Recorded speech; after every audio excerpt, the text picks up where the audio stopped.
And I'd like to call the District 204 regular action meeting to order. Marilyn, will you please call the roll. Member Alvarez. Present. Member Vita Daniels is absent. Member Kozalka Campbell. Here. Member Dillon is absent. Member Giannotti Fry. Here. Member Kennedy. Here. Member Lopez. Here. All right, I ask we all rise and participate in the Pledge of Allegiance. I pledge allegiance To the flag. Of the United States of America, and to the republic for which it stands, one nation, under God, indivisible, with liberty and justice for all.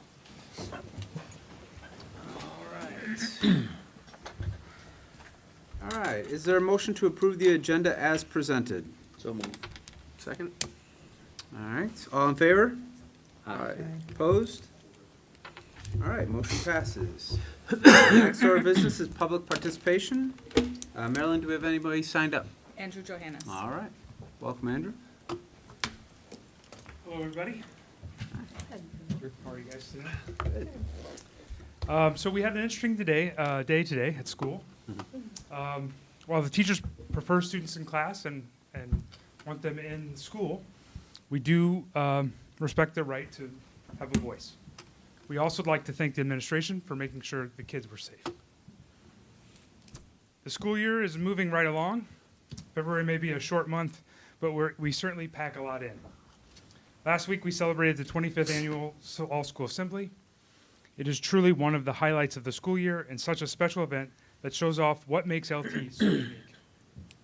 It is quite a sight to see nearly 4,000 students gathered together in one space, celebrating as a community. Events like this don't just happen. They take an incredible amount of planning and coordination. Thank you to everyone who helped organize it.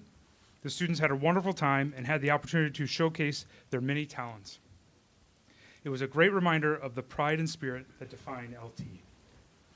Next week, we have an Institute Day.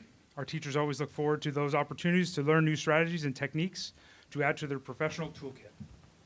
Just as importantly, Institute Days provide a valuable time for collaboration, sharing lessons, refining activities, and working together to enhance the learning experiences of our students. That professional growth directly benefits every classroom. I'd also like to recognize a few important celebrations this month. February is the National School Counseling Month. This is an especially busy time of year for our counselors as they work to register every student for next year's courses. They play an instrumental role in guiding students through their academic journey at LT, and we are grateful for their dedication. We also like to celebrate our school resource officers, Officer McClintock at South Campus and Comstock at North Campus. They are invaluable members of our team. We sincerely thank them for their service and for their positive relationships they build within our school community. And finally, a few congratulations. Congratulations to Ed Piotrowski, Director of Human Resources, on receiving the 2026 IASPA Mentor Award, a well-deserved honor that reflects his commitment to supporting educators. Congratulations as well to Dave Root for leading the annual Polar Plunge to support Special Olympics in Illinois. It is a meaningful event that brings our community together for a great cause, and we appreciate his leadership. I would also like to recognize Dr. Rowe and everyone involved in the Building an Inclusive Community event. It was a tremendous success and an important reflection of our shared commitment to belonging and respect. And finally, congratulations to many of our outstanding clubs, including speech team, robotics, chess team, math team, along with many of our others who demonstrate just how talented and dedicated our students are. And finally, thank you for your continued support of our staff and students.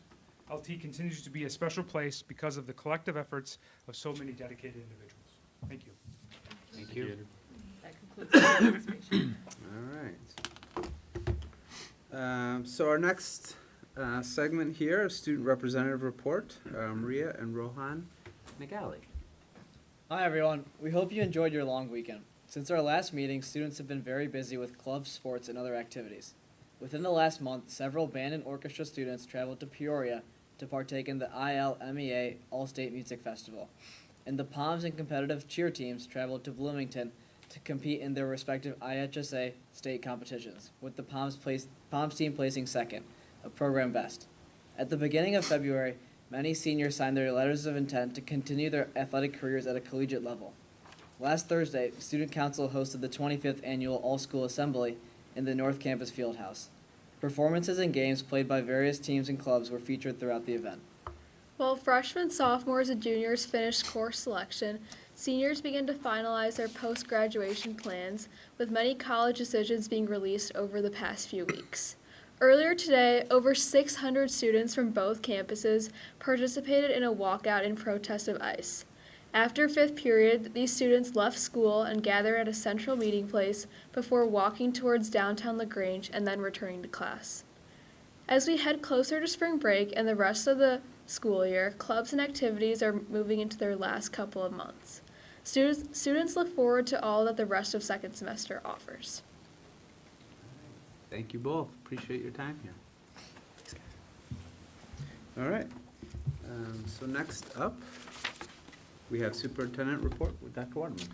Thank you, President Alboris. So I'll just start with a brief reminder that in your packet, you'll find a memo that provides the monthly FOIA report since our last meeting in January. I also want to reiterate both Rhea and Rohan and Andrew's comments about earlier today. We did have about 600 students from both North Campus and South Campus participate in the walkout at the conclusion of fifth period. Our administrative team was able to monitor the situation pretty closely throughout the afternoon. And also, as part of our normal safety procedures, we've remained in communication with our local law enforcement, both LaGrange and Western Springs police departments, just to support that situational awareness and help ensure the safety of our students and the broader community. Most importantly, we are just simply grateful that the demonstration remained peaceful throughout. As always, we certainly respect our students' constitutional rights to express their views, and we also know that we have a tremendous responsibility to maintain a safe, structured, and disciplined, disruption-free learning environment during the school day. So it is certainly for that reason why we don't support walkouts or protests that occur during instructional time. But above all, our priority remains the safety of our students and the staff and the continuity of teaching and learning. And I just really so appreciate the continued partnership of our board, our families, our students, and our community as we navigate situations like this as a community and together. I want to just provide a brief reminder to the board and let our community know that our March 16th regular action meeting is going to be held in the Commons at South Campus.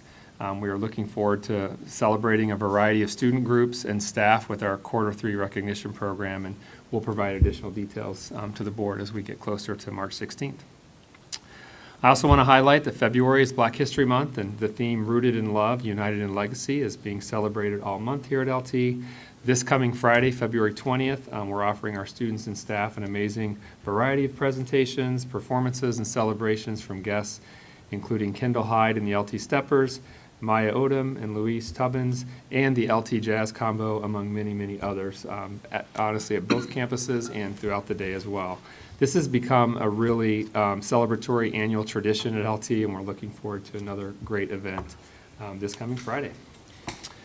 Throughout the last few weeks, actually throughout the last month, our school counselors have been working with students to choose courses for the 26-27 school year. So we're already in next year mode. We've moved on from this year. Counselors were able to share course sequences, selection timelines, all the prerequisites, and all the other information. And that was in late January, early February. Each student had the opportunity to meet individually with their counselor to enter those final course selections.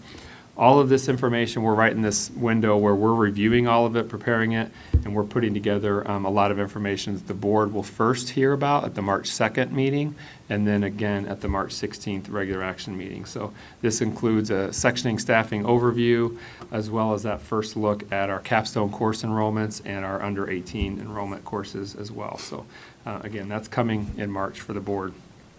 I also wanted to just reiterate a couple of the items that Andrew mentioned. First, congratulations to Ed for being recognized by IASPA.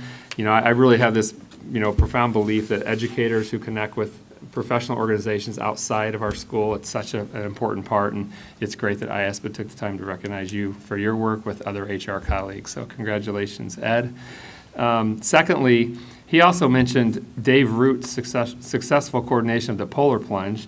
But I also want to congratulate Dave Root for winning the District 204 CTE Instructor of the Year Award from both DEOS and TCD. This award honors educators who exemplify excellence through innovative teaching strategies and a steadfast commitment to CTE advocacy. For those who don't know, Dave leads our aviation program here at LT. And he will be honored at a reception at TCD next week, so we're certainly proud of him. And then again, as Andrew mentioned, we celebrate the impact that our school resource officers, our student assistants, and our school counselors have on our students and our school community. We're celebrating them throughout the week and always. Their roles are just also important, and we're fortunate to have some of the best around here at LT. And then final note about the all-school assembly. Again, it was packed with performances, school spirit that brought the North Campus Fieldhouse to life.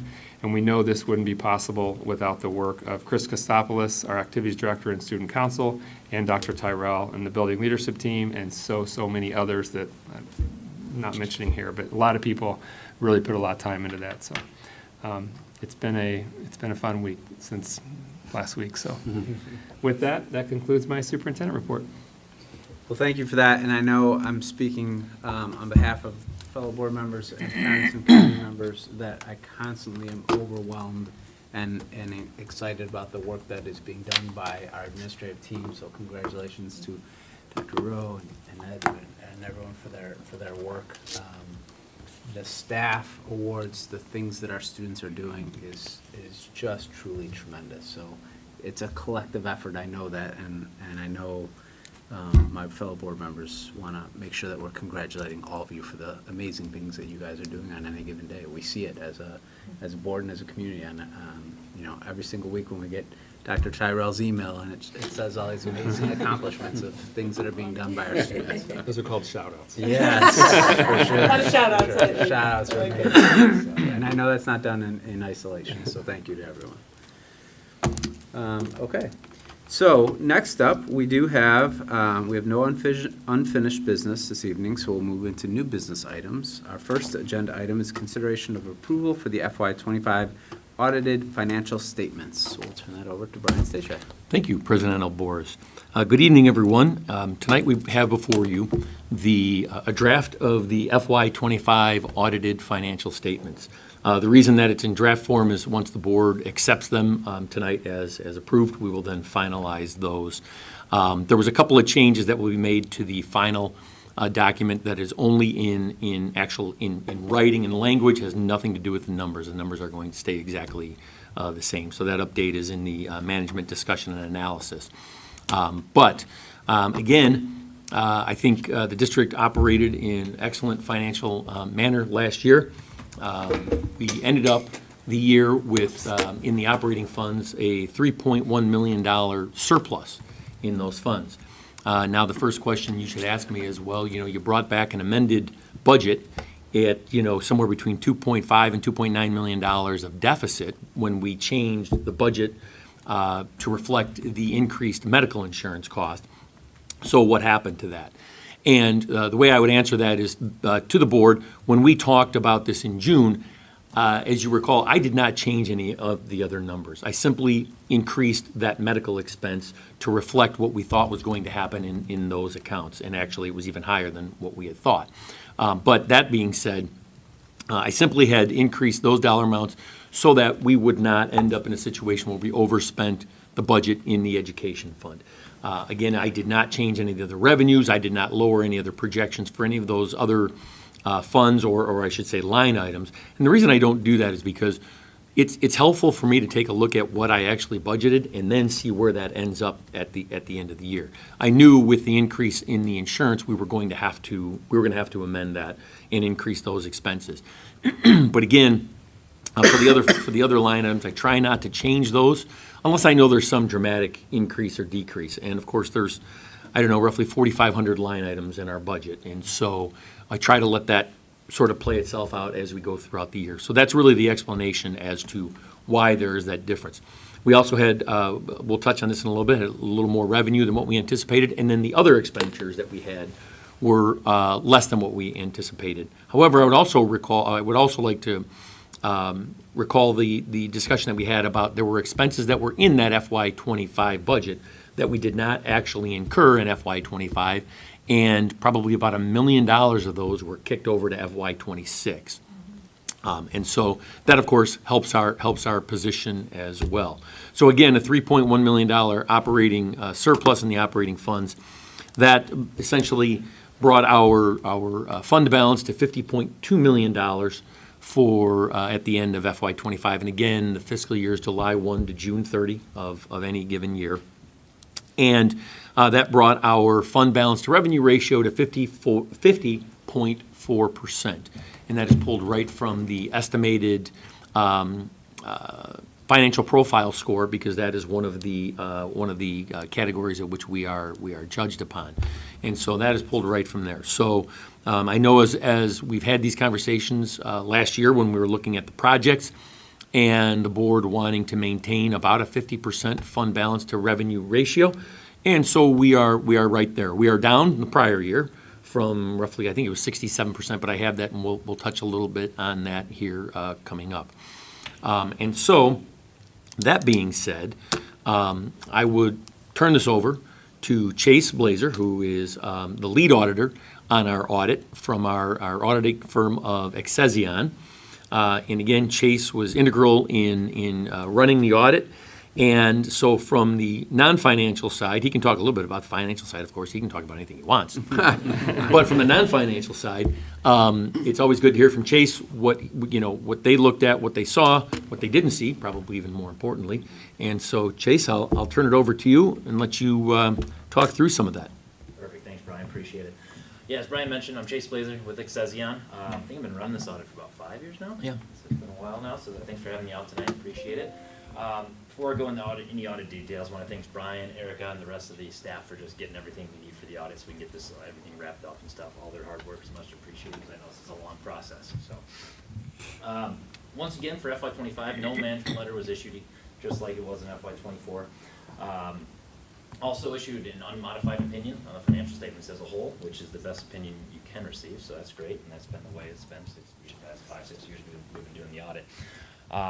Additionally, during the audit of the federal grants, we didn't find any single audit findings on those this year either, which was, I think that's a couple years in a row now, so that's really good as well. So clean bill of health all the way around in that regard. Additional items to note related to this year's audit, we did implement 2 new accounting standards. It's GASB 100 and GASB 101. Doesn't really need to mean much to you guys, but GASB 100 essentially was just saying, hey, if there's any prior period adjustments or changes you have to make the prior year financials, so just a new way of showing it in the report. So we took care of that this year, and we had to actually implement that in order to do the next standard, which was all about compensated absences and adjusting what we had to record as a liability for compensated absences this year. So now, school districts and all governmental entities now have to essentially calculate sick time usage statistics and put a liability on the books for how much they think their staff are going to use sick time for the upcoming year and future years. And it is a much bigger process than we originally thought. And so in order to implement that, we actually had to go back and restate what it would have been last year and then for this year. So we had to make that prior period adjustment. And that added an extra $2.3 million of liabilities or so onto the financial statements for this year. All that really is just going to be wages paid out next year, but we won't get into that too much. So for the last few years now, we've had a few of these new accounting standards time after time after time. They keep rolling stuff out at us. However, good news, FY26, currently nothing that's going to be coming up. Nothing big that's going to be affecting school districts that we can see unless they spring something on us last second here, but hopefully not. Now moving on into the financial highlights, I'll let Brian go into a lot more details and stuff. He's got all the numbers and stuff, so I'll hit on just some main points here. If you're following along in the audit report, I'm going to be on pages 18 and 19 mostly. That's 18, 19, the actual audit report, not the PDF. So I know Brian talked about operating funds here a little bit already. I'm just going to go total fund balance for all the funds as of 6/30/25 was around $73 million, which you'll see that on page 19 of the report, far right column. This was a decrease of roughly $23.6 million compared to FY24. Now, the main driver of that decrease is due to all the big capital projects you guys have going on right now in Fund 60. That was the main driver of all that. And before I go into specifics on each fund, I'd just like to note that when we're looking at the fund balance and stuff, I'm sure Brian goes over this with you guys at other times and everything, we usually like to see it. We're looking at fund balance and comparing it to current year expenditures and want it to be anywhere from like 6 months to 2 years, and that range is perfect. Anything above that, you get more property tax objections and stuff like that. Anything below that, you're operating a little bit, slim on that regard. So, looking at it from that way, looking at the general fund first, which is just the educational fund and the working cash fund combined in the audit report, that general fund ended at about $39.2 million. Which is roughly 5.5 months worth of current year expenditures once we back out the on behalf contributions. This was down just slightly from where it was last year, about 7 months expenses in reserve, but still right at that 6-month level that you'd want. O&M fund ended at about 9.6 million, which equates out to a bit under 1 year's worth of current year expenditures. This was down from a year and a half worth of reserves in FY24. However, that can be explained by the, I think it was a $5 million transfer you guys had over from the O&M fund to the capital projects fund, so that was a good chunk of that, was why that dropped there. Debt service fund, that stayed about the same. We increased about $250,000 during FY25, leaving ending fund balance at $1.15 million, which is about 5 months worth of expenditures, or a little bit, enough to cover your bond payments and stuff. That's all perfectly levied for and everything. Main one here, transportation fund, sitting at almost 4.3 million fund balance, which is just over 1 year's worth current year expenditures, which was down significantly from the prior year, because I think that one we had it up over, I think it was actually over 2, a little bit in that. We were right there. So, yeah, big drop off on that because of a significant decrease in the levy in the transportation fund, so that was a purpose move to bring that down a little bit, get that more in line. IMRF fund has been holding fairly steady for the last few years now at almost 8 months worth of expenditures. I think it's been like 3 or 4 years, they're just sitting right around there, so that's perfect.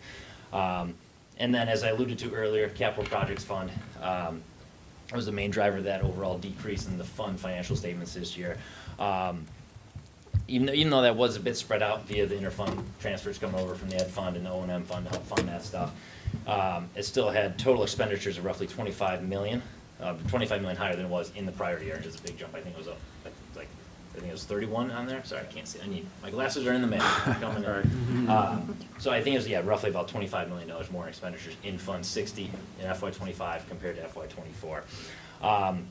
But obviously that's a lot to do with that large number of capital projects that are ongoing.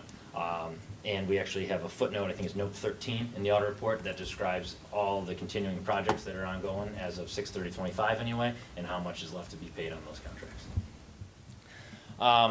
And then as of then FY25, total cash and investment balance for the district was sitting at roughly 78.9 million. Of that amount, 31.9, which is shown as cash and cash equivalents. And once again, based off of those FY25 expenditures, that's about 7 months worth of current year expenditures sitting there in cash. And that's including the huge inflated amount that you guys have for capital projects this year. So that's a great amount there. All things considered, the funds appear to be in very good financial shape overall.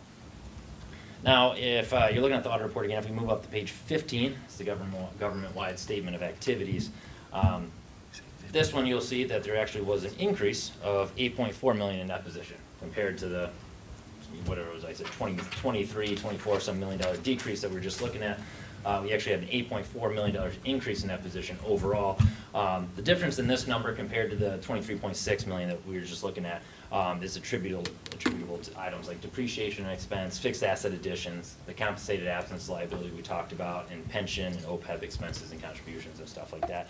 The big driver, once again, of this year being all those fixed asset additions coming over from Fund 60, actually raising up the net position of the government. So those were the main financial highlights I wanted to touch on. Does anyone have any questions?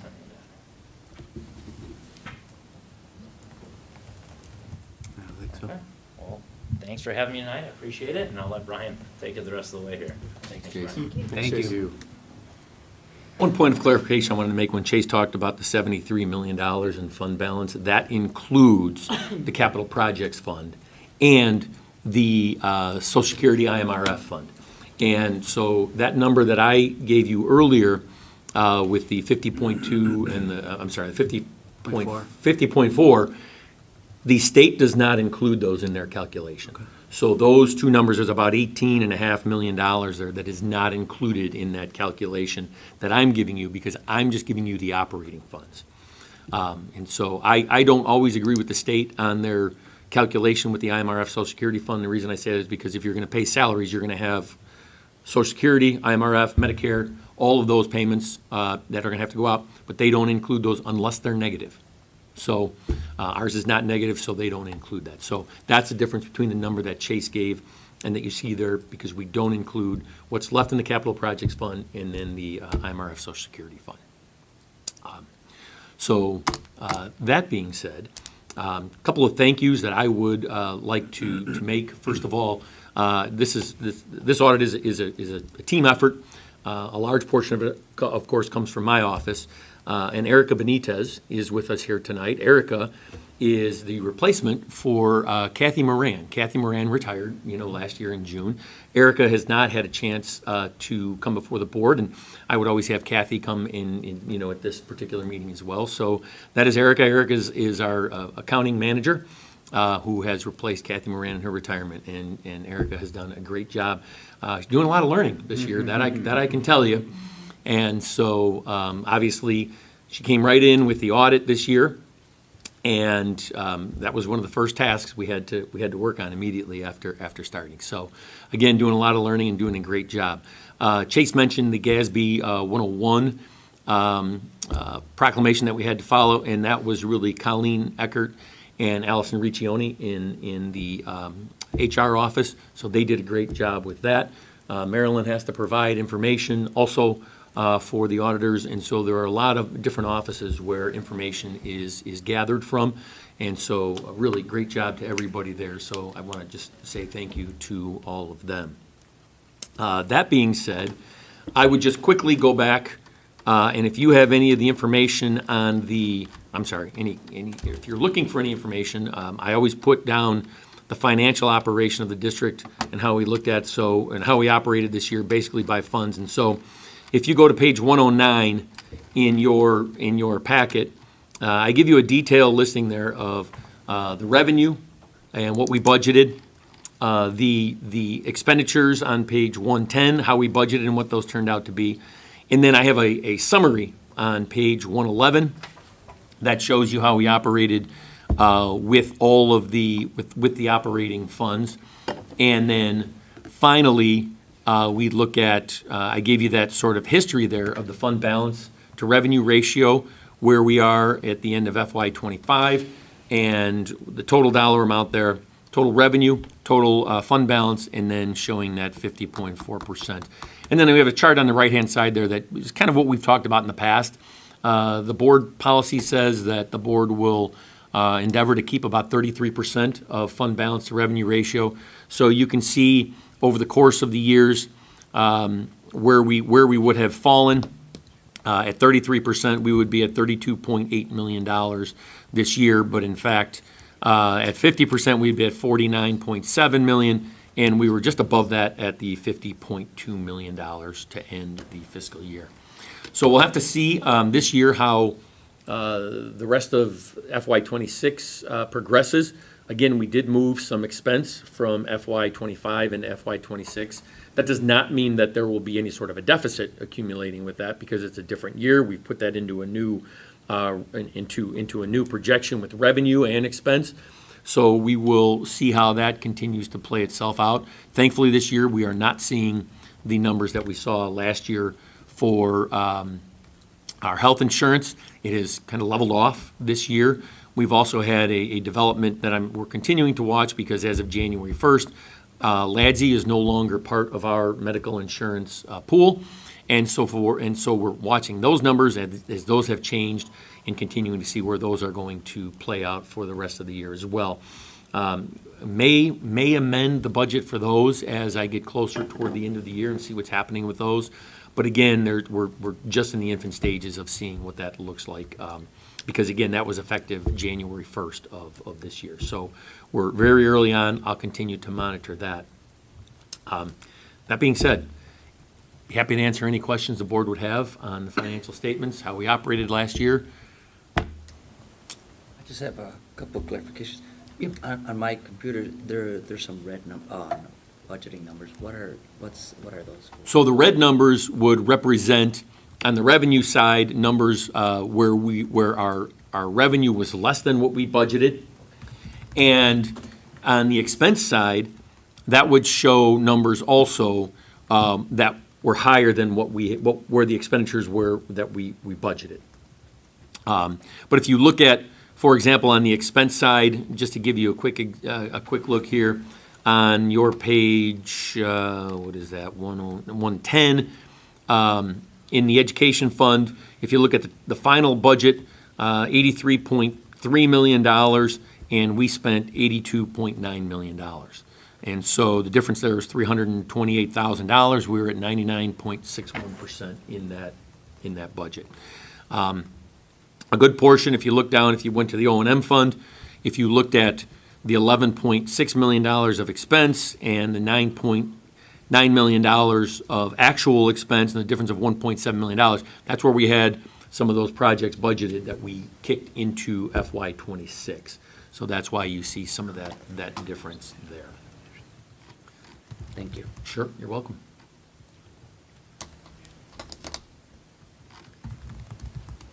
Brian, I just want to say thank you and to the entire team for all of this amazing work and all the detail and the summaries. These sheets are really helpful, so thank you. Good, yes, you're welcome. Thank you. I have just one question, talking about the sick time usage statistics that we're now reporting on. Yeah. Are we calculating that based on historical data? Okay. That's what it is. Okay. And so for the first year, we actually had to go back, so we had to create a report for FY '25, and I believe, if I remember correctly, going back to the spreadsheet, we had to go back 3 years Okay. to create historical data that would then sort of give us historical percentages to push forward for FY '25, and then, of course, we'll have that data. So the first year was the most difficult, because we had to go back and create all that. And it really is a difficult task, because you don't even have the same people year over year. Right. So, but like I said, we got it to the point where we were very comfortable with the data, and then projected that forward for the FY '25, and then next year, we'll use those historical percentages that we already have. It'll be a lot easier, because we're just adding 1 year to that data and then moving it forward. So you feel comfortable with the percentages that you came up with? Yes. You didn't, no major outliers within those last Not at 3 all. years? Okay. Not at all. Okay. No, and again, you can have outliers simply because people might use more sick time in 1 year, and maybe they don't another year.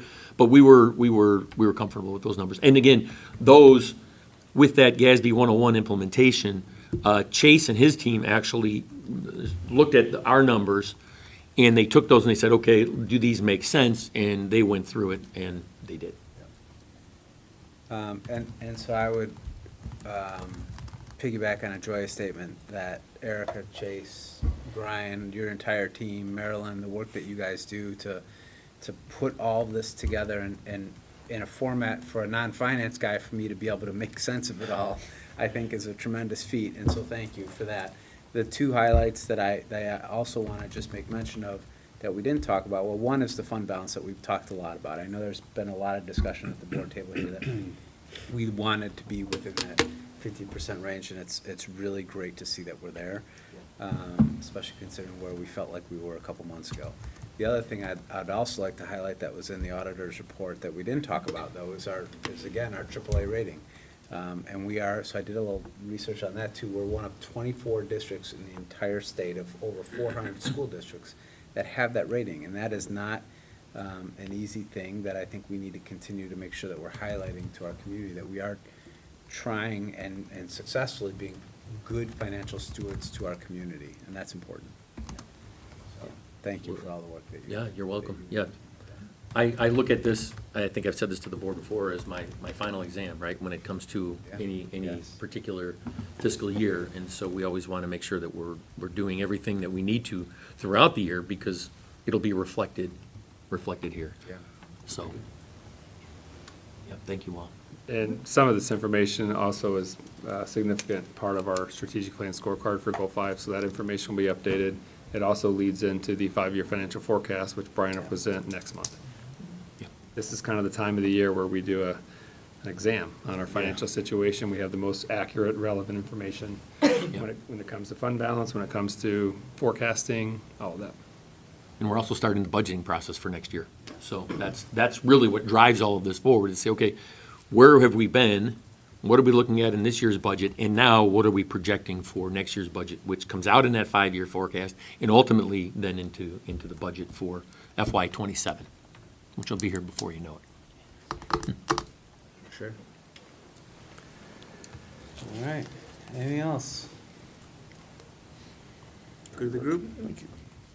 All right. Thank you. Thank you, Brian. Thank you. Appreciate it. Thank you, Eric. Thank you.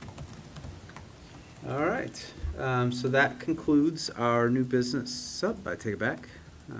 Jumping ahead of myself here. Can we have a motion to approve the LTHS District 204 FY25 audited financial statements as presented? So moved. Second? Marilyn, will you please call roll?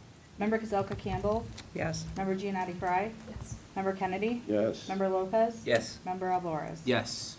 Motion passes. Thank you, everyone. Thank you again, Brian. Appreciate it. Now, that concludes our new business for our meeting. We'll move on to our consent agenda. Our consent agenda includes the following items: payment of bills and financial statements for LTHS and LADSI for the month of January 2026. Approval of human resource items for LTHS and LADSI. Review and approval of the meeting minutes, open and closed sessions. Review of closed session minutes to determine if minutes should remain confidential.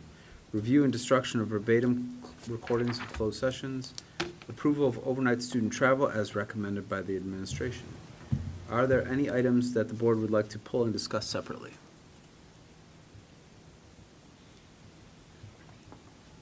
I'm seeing a lot of Good with that? head no's. We're all good. We're good? Okay.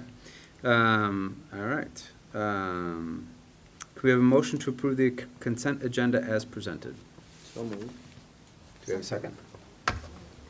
Second? All right, Marilyn, will you please call the roll? Member Giannotti Fry. Yes. Member Kennedy. Yes. Member Lopez. Yes. Member Kazelka Campbell. Yes. Member Alvarez. Yes, motion passes. Thank you, everyone. And next up is our second opportunity for audience members, and we do not have anybody signed up. So it is 7:36. May I have a motion to adjourn the meeting? So moved. Second? All right, all in favor? Aye. Aye. Opposed? Our meeting is adjourned. Wow. Thanks, everyone. That was a good one.